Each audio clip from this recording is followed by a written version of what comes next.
Amy is a girl who's your friend and not your girlfriend? Uh-huh. You can't say that anymore. What? She obviously wants to take your relationship to the next level. I don't want the next level. I like this level. Fix it for me. How am I supposed to fix it? Simple. You want a girlfriend. Amy wants to be someone's girlfriend. Take her off my hands. I give you my blessing.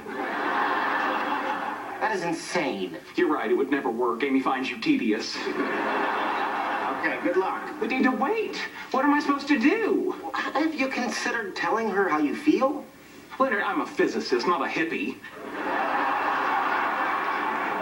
All right, well, let me see if I can explain your situation using physics. What would you be if you were attached to another object by an inclined plane wrapped helically around an axis? Screwed. There you go. Amy's right. He is tedious.